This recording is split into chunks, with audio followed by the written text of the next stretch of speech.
Hello friend, this is me, your host. Welcome back to our channel. I hope you all are well and doing great. So today I'm back with another video to give a review on a book uh,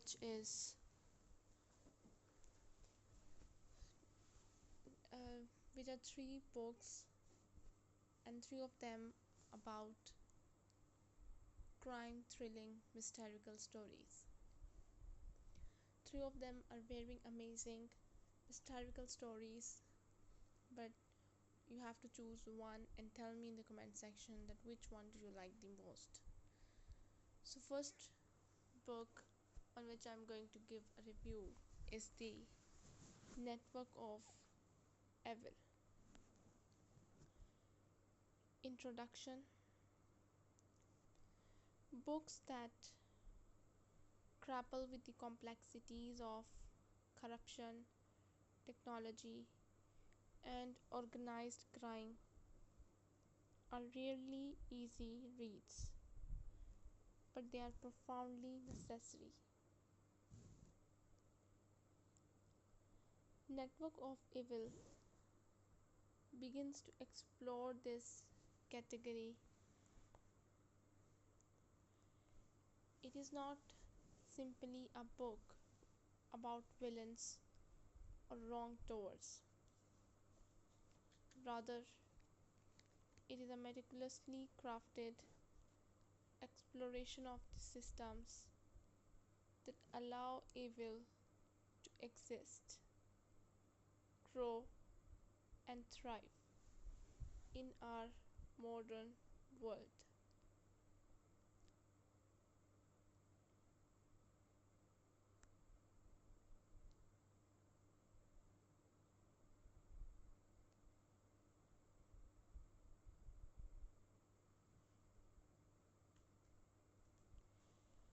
The title is fitting for what the author describes.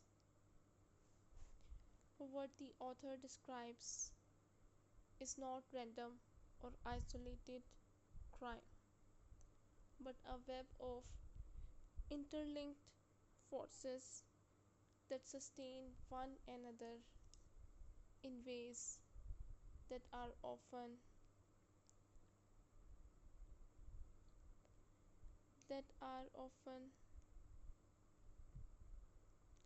invisible in the public eye.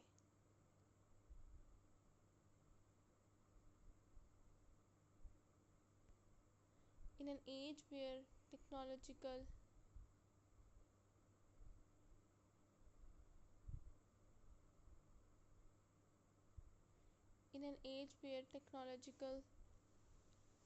innovation is celebrated as progress,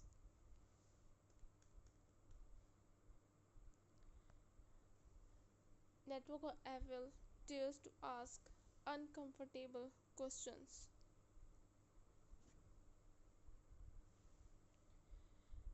What happens when technology becomes a weapon rather than a tool?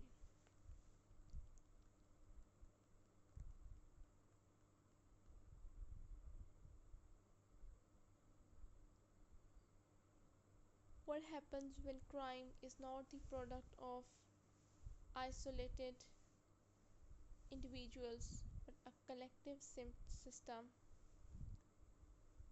protected by power, money, and influence?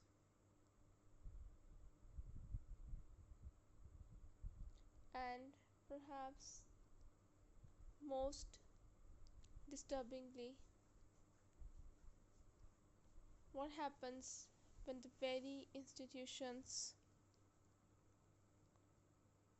that are supposed to protect people, governments, law enforcement, regulatory agencies, are either too weak or too compromised to act?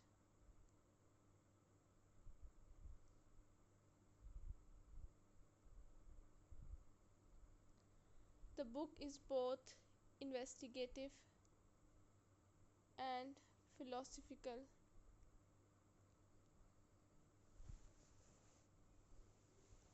It explores real world cases of exploitation, corruption,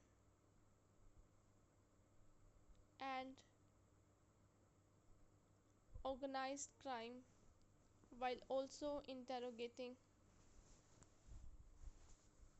the deeper social and ethical questions that arise from these realities.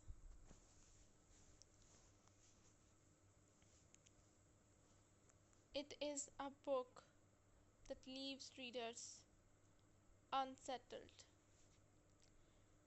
precisely because it insists that evil is not distant but embedded in the systems we live in every day.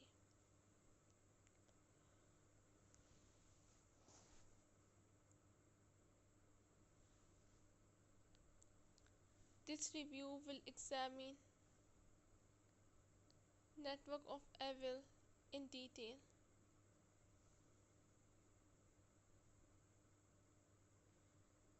beginning with a summary of its chapters, followed by an analysis of its key themes.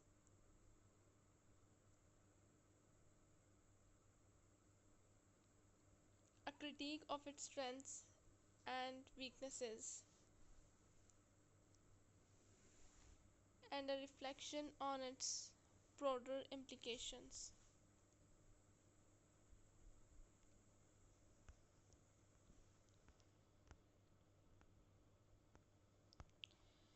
Detailed summary of the book. Chapter 1 is about the web of darkness. The opening chapter introduces the metaphor of the network. Just as the internet consists of nodes and connections, so too does crime and corruption.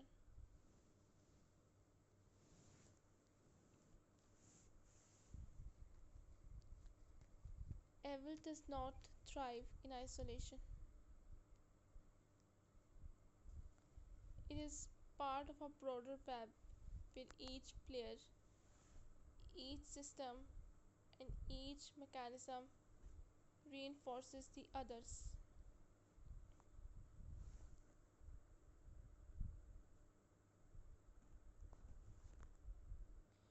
The author sets the stage by explaining how technology, once seen as a tool of liberation, has become a platform for exploitation.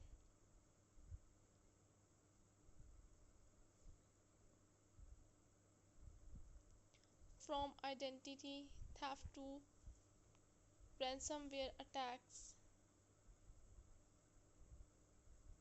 the chapter reveals the scale of cybercrime in today's world.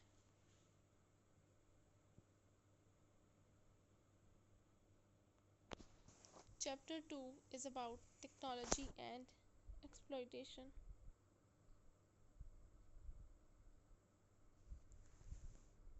Here, the focus shifts to the ways in which technology enables exploitation at an unprecedented scale.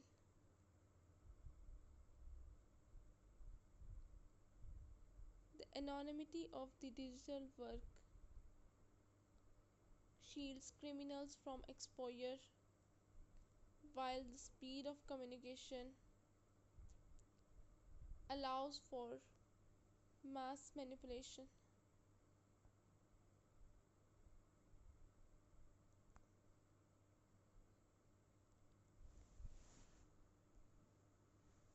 The author gives examples of human trafficking rings, coordinated online scams that strip thousands of people of their savings, and propaganda campaigns designed to destabilize entire nations.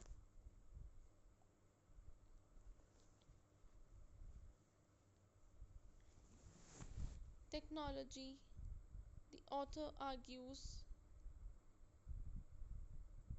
has become the perfect shield for evil.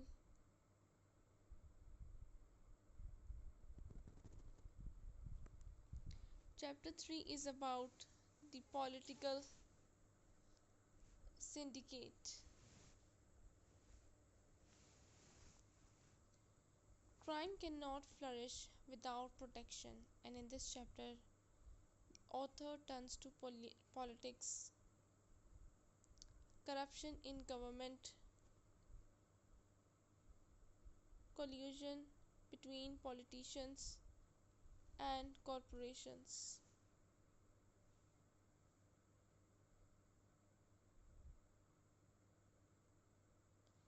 and the complicity of law enforcement are explored in detail.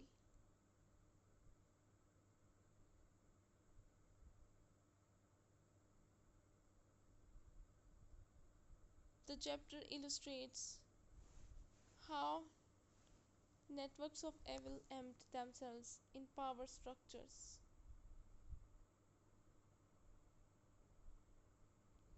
ensuring that the activities go unpunished.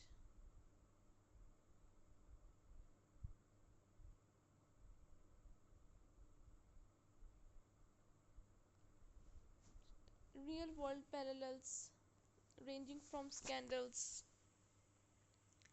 involving campaign financing to the infiltration of criminal money into legitimate businesses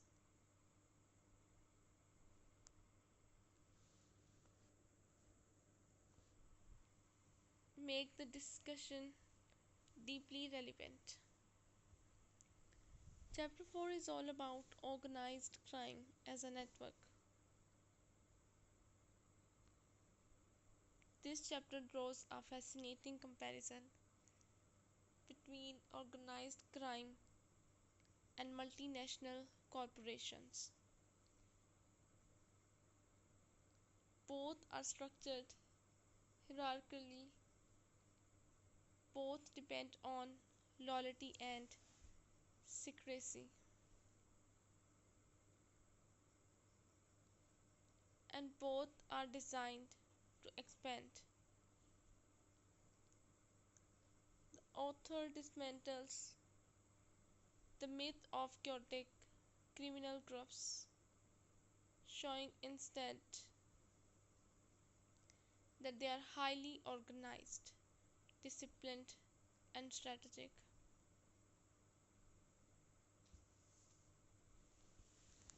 Chapter 5 is about exploitation at scale.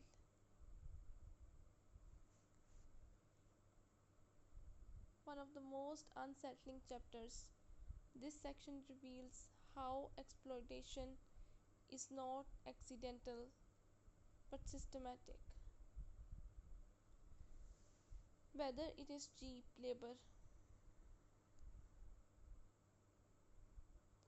forced migration, or digital exploitation,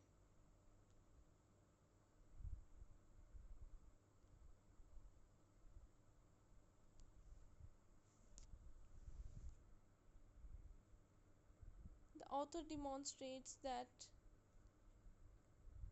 global demand and profit motive fuel widespread harm.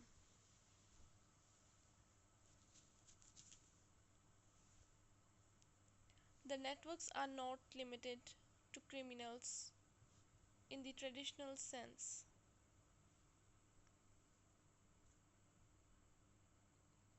They also involve corporations, consumers, and complicit governments. Chapter 6 about institutional failures. If institutions are supposed to safeguard society, why do they so often fail? This chapter provides sobering answers.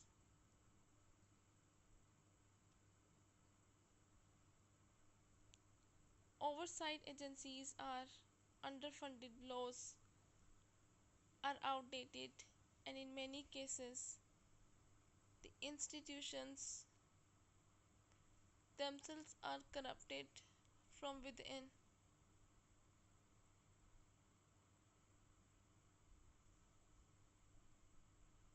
The author provides several case studies where law enforcement either turned a blind eye or actively protected criminal interests.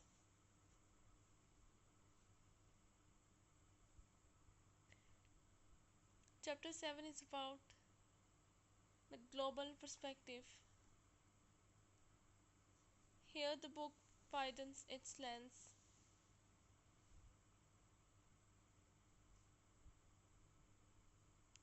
Networks of evil are not confined to a single country or culture, they are globalized systems crossing borders with ease. Cybercrime rings in Eastern Europe connect with trafficking syndicates in Asia, while money laundering exploits global banking loopholes.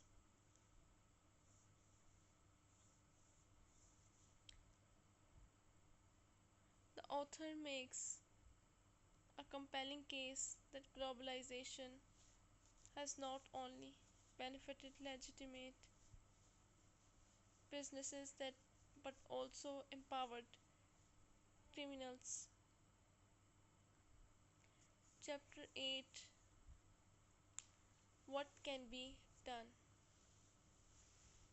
The final chapter acknowledges the difficulty of dismantling these networks.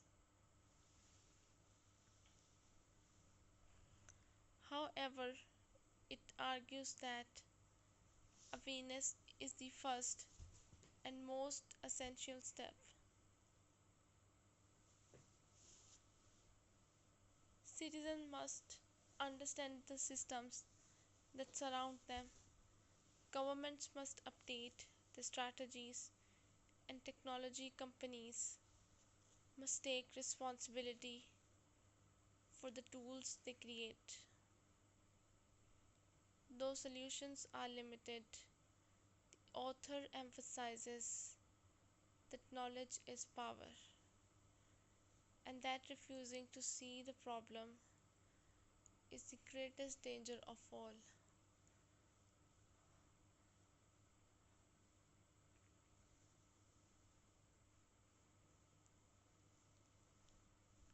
Key themes: interconnectedness of evil. The central theme is that evil is not random, it is structured, organized, and interdependent.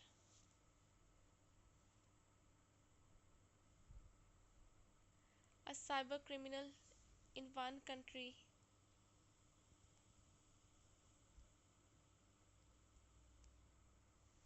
may rely on a politician in another.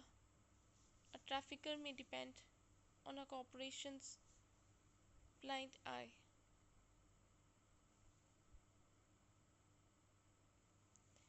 Technology is a double edged sword. Technology is portrayed as both a tool of empowerment and a weapon of exploitation. The same networks that allow for global communication and trade also facilitate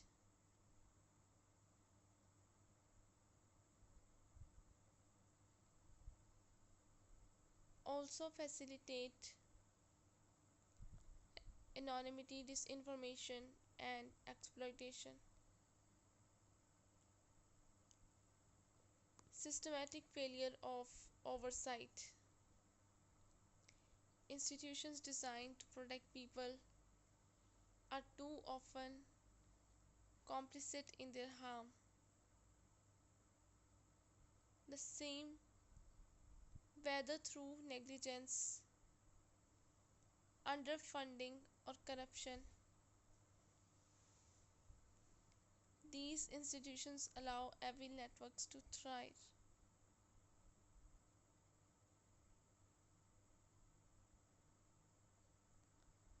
The globalization of crime. Evil is no longer local, it is global. Borders are meaningless in the digital age, and criminal networks exploit this reality to their advantage.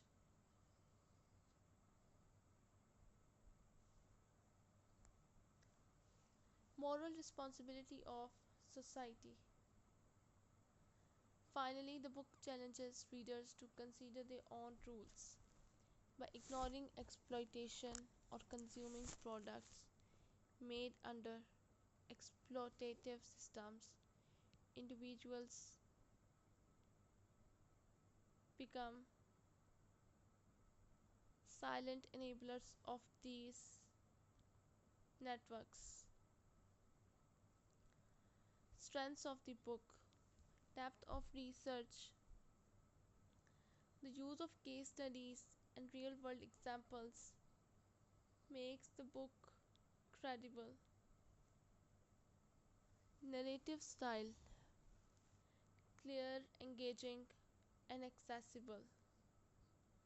The book avoids jargon while still presenting serious issues.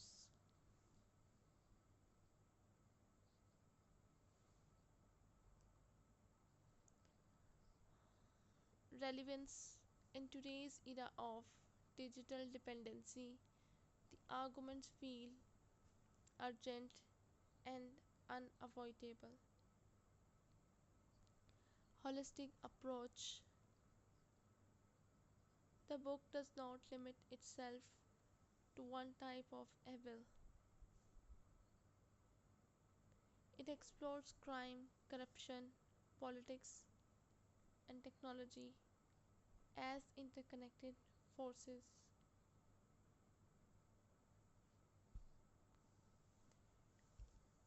Real world connections and implications.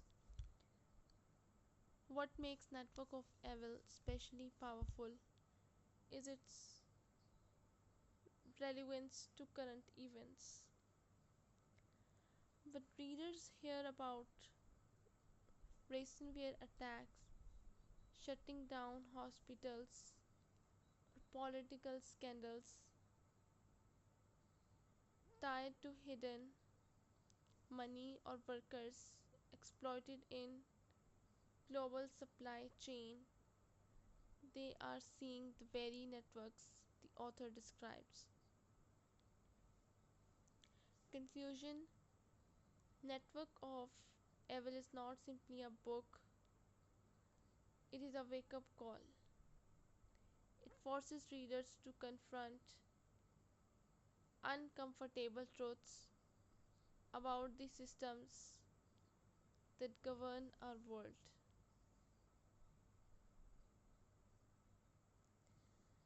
Crime is not an anomaly, corruption is not an accident.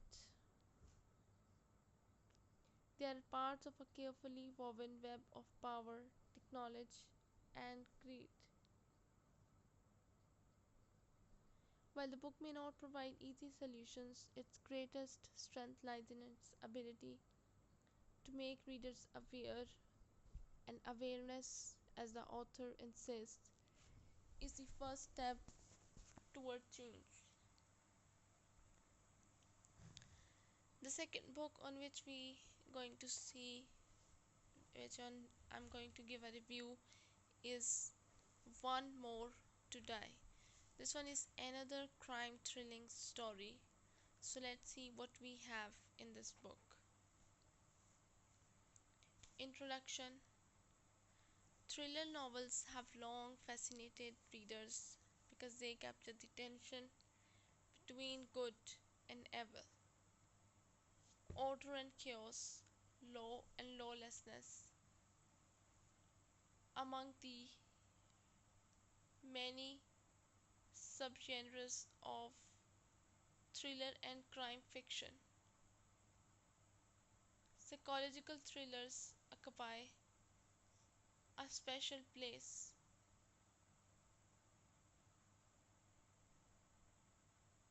Unlike detective puzzles that focus purely on who did it, psychological thrillers emphasize the why, the psychology of both criminals and investigators.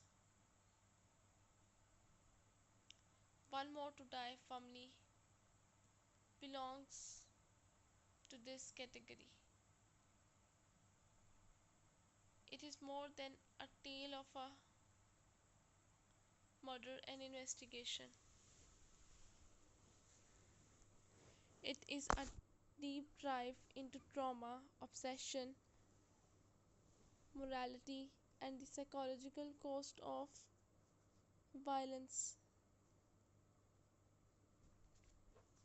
The story draws on traditions established by masters of the genre, such as Thomas Harris, The Silence of the Lambs, and Patricia Cornwell, Postmortem, but brings its own distinct narrative voice. The novel challenges its readers by blurring boundaries between justice and vengeance, morality and obsessions, good and evil. Every page pushes the reader to reconsider what drives people to commit terrible acts and what it costs others to stop them. Extended chapter by chapter analysis. So we have chapter 1, which is about a murder in the shadows.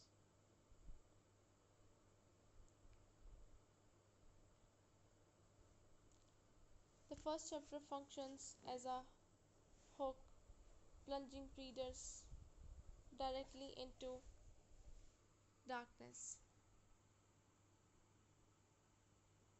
The crime scene is described in meticulous, almost cinematic detail. Blood patterns, the victim's expression, the eerie silence of discovery.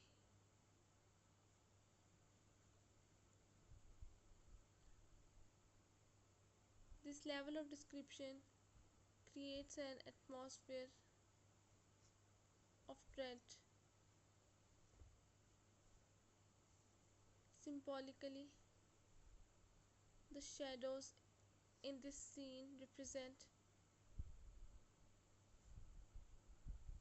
both the killer's concealment and the moral ambiguities that will follow.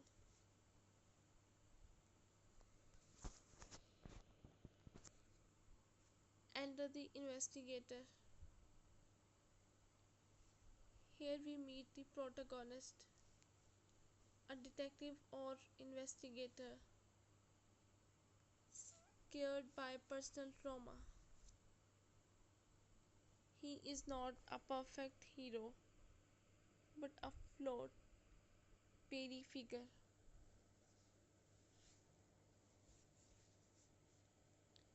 His backstory.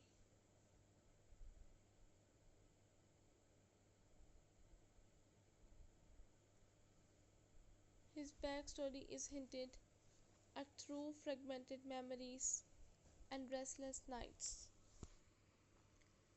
which sets him apart from traditional stoic detectives. His humanity and imperfection creates a sense of empathy in readers.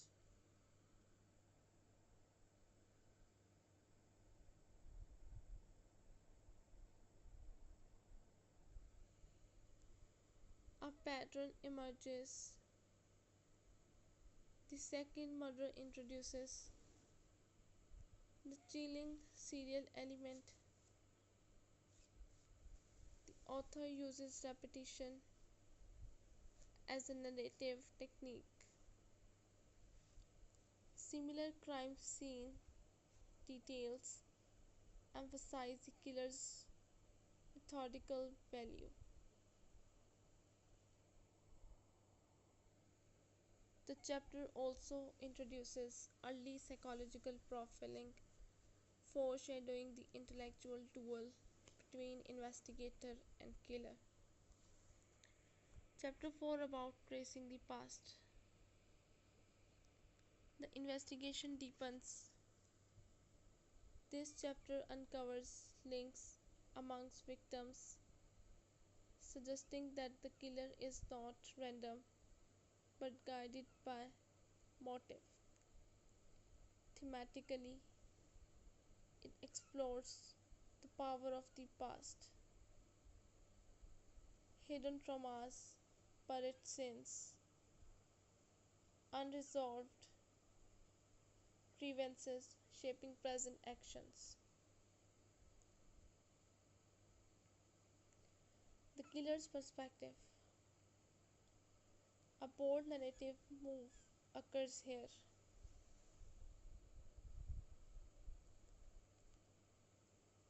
Shifting briefly into the killer's point of view, instead of presenting a monster, the killer is given an interior world, obsessions, fears, and rationalizations. This technique is unsettling because it humanizes evil.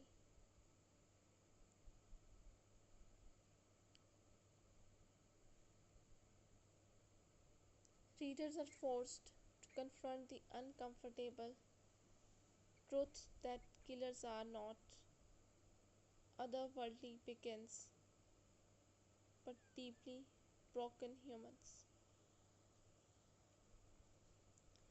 Chapter 6 Closing In. The investigation accelerates with new leads and tense confrontations.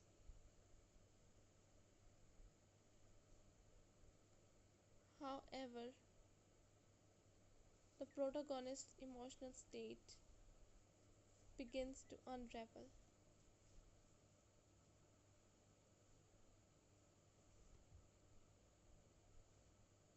He projects his own trauma onto the case, blurring professional objectivity with personal vengeance.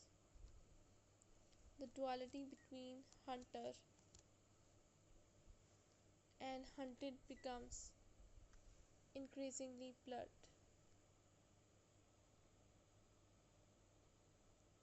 Chapter 7 The Final Confrontation.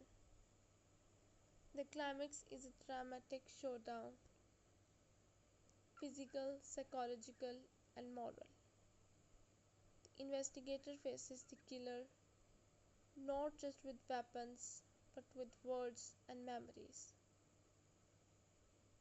This scene crystallizes the theme of justice versus vengeance as the investigator must decide whether to uphold the law or give in to retribution. Chapter 8 Aftermath. The conclusion is bittersweet. The case may be solved, but the characters remain scared. The investigator realizes that Claire is elusive,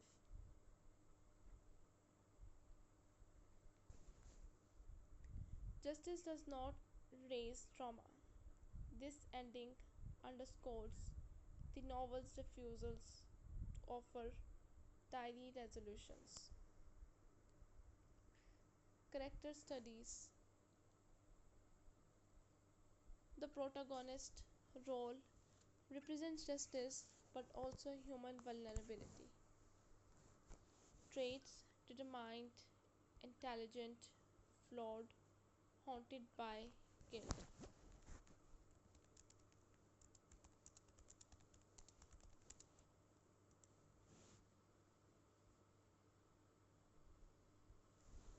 Symbolism embodies the psychological cost of pursuing evil.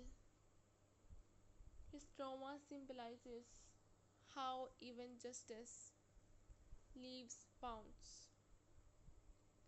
The antagonist, the killer,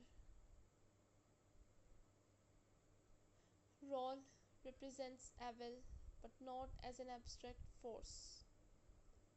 Evil grounded in human pain and obsession. Traits: methodical, obsessive, traumatized, yet disturbingly rational. Symbolism embodies the idea that trauma, if unresolved, can curdle into violence.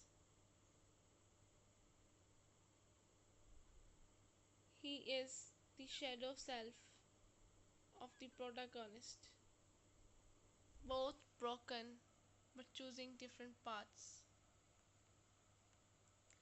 Supporting characters, victims, families, fellow officers, and witnesses provide realism.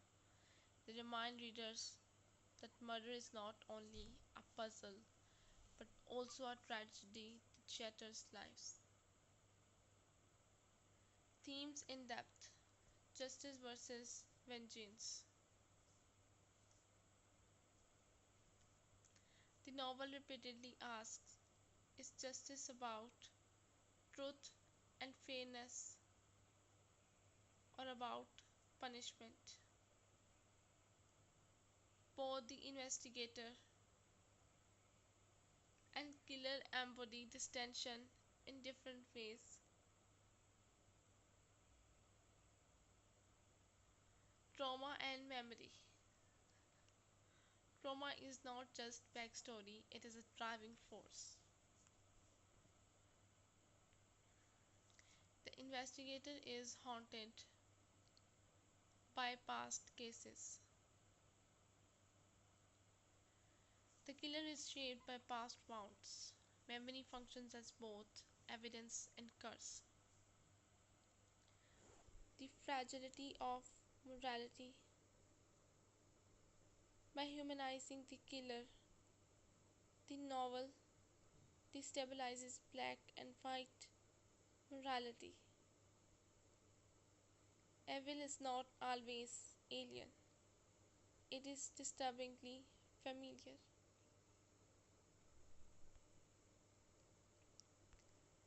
Impact on readers and society. The book resonates beyond entertainment. It reflects real anxieties about violence, serial killers, and the psychological toll on those who confront crime. Readers finish not only entertained but unsettled, compelled to reflect on morality, justice, and the thin line between law and vengeance.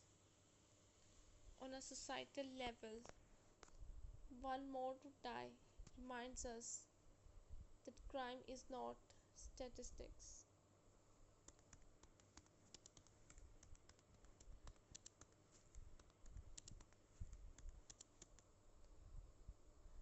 It is trauma, memory, and scars that linger long after the headlines fades.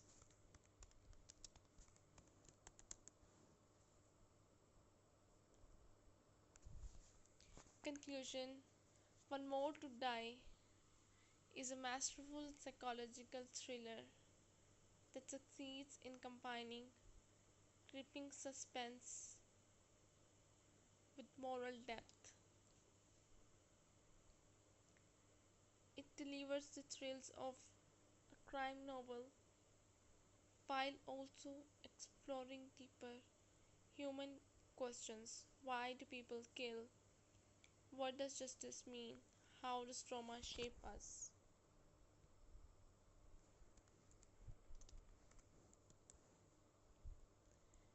The novel's refusal to offer easy answers is its greatest strength. It lingers in the reader's mind, not as a neat puzzle solved but an unsettling meditation on violence and humanity. The last book on which I'm going to give a review on is The Death at Neist Point, and this is by James Dalglish. Introduction. A return to Skye's shadows. Crime fiction has always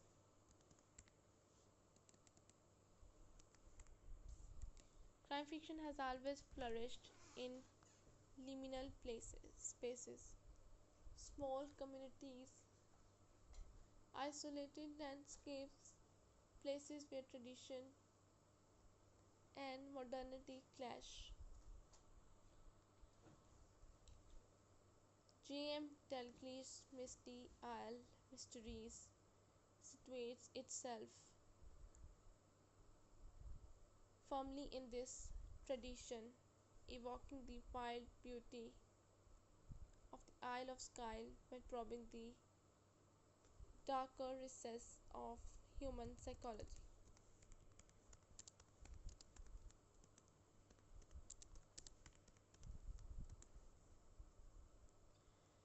The novel promises to be more than a standard police procedural. With its premise, a young heir's mysterious drowning at the iconic Neist Point lighthouse. It explores questions of legacy, community secrecy, and the haunting persistence of past traumas.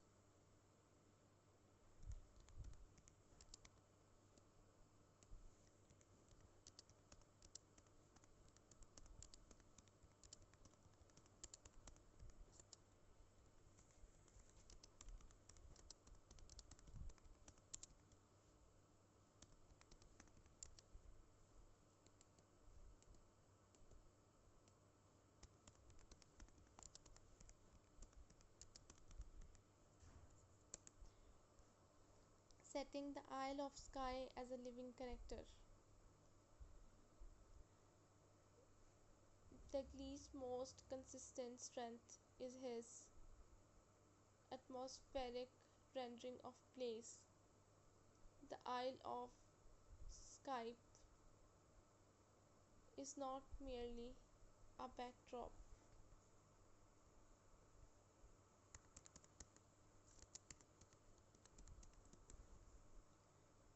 The Isle of Skye is not merely a backdrop, it is a character in its own right. Rugged cliffs, crashing waves, and isolated coves form a topography of both beauty and menace. Neist Point Lighthouse symbolizes isolation and guidance. Yet in this story, it becomes a site of mystery and possible betrayal. Portree Harbour, usually a place of commerce celebration, transforms into a watery grave when the Skye Ball plunge goes horribly wrong. The Highland Estates highlight the contrasts between ancient privilege, modern decline,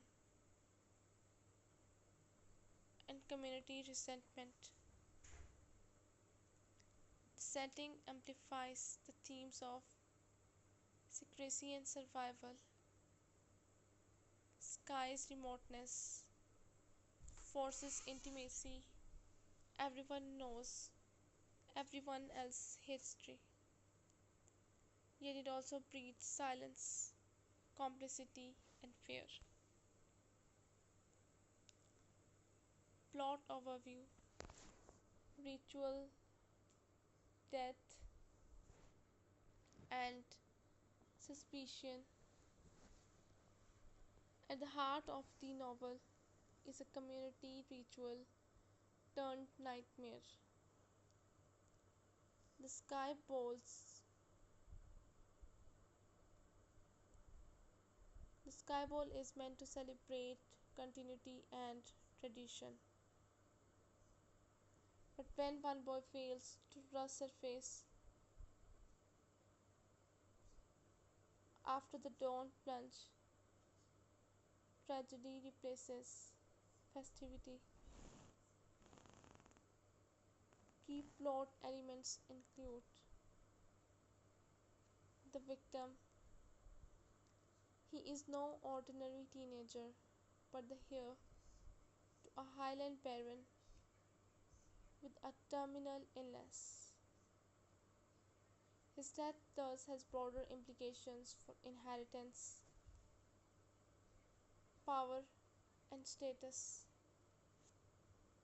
The investigation: DJ Duncan McAdam is tasked with discerning whether the death was accidental, self inflicted, or deliberate. The investigation is not just about forensic evidence but about peeling back layers of loyalty and deceit. The suspects: classmates, family members, and townsfolk all harbor potential motives.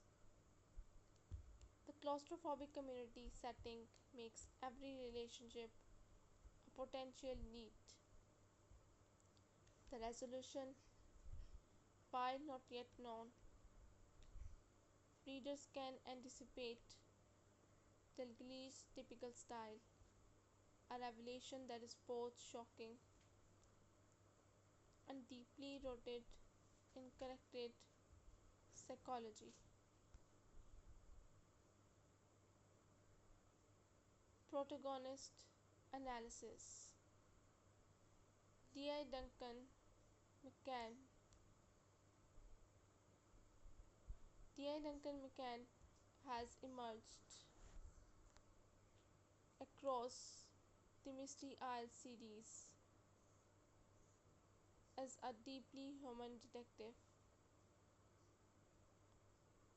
Unlike stereotypical crime solvers who remain emotionally detached, Duncan's investigations are colored by his own scars, empathy, and struggles.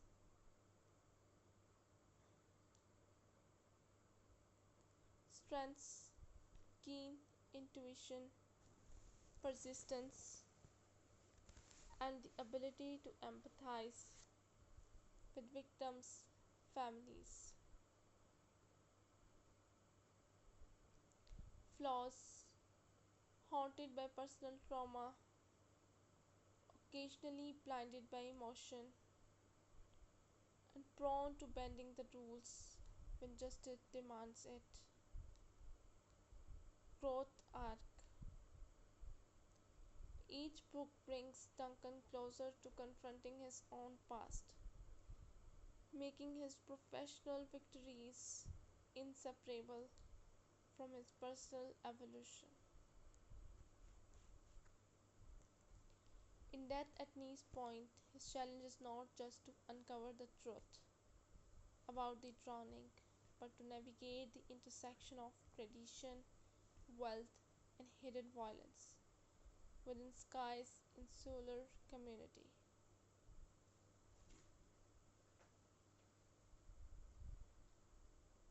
Placed in the Misty Isle series as a sixth installment, Death at Neist Point must balance series continuity with accessibility. For loyal readers, it represents both the resolution of ongoing character arcs and a new height of suspense. For newcomers, it is an invitation into Dalglish's carefully crafted world, though reading earlier books enriches the experience. Critical reflection: crime fiction as cultural mirror. Beyond its entertainment value, Death at Neist Point demonstrates how crime fiction reflects societal tensions. By situating a murder mystery within Skye's rituals and hierarchies, Dalglish reveals how tradition, power, and secrecy can shape justice. The book becomes a cultural mirror, asking whether communities protect truth or bury it.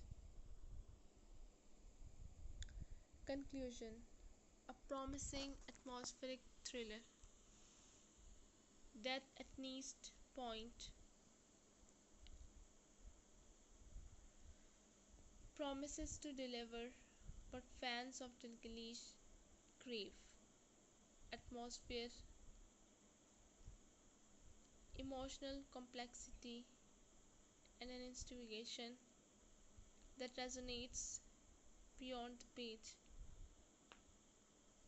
It is both a thrilling mystery and a meditation on the coasts of tradition, secrecy, and legacy.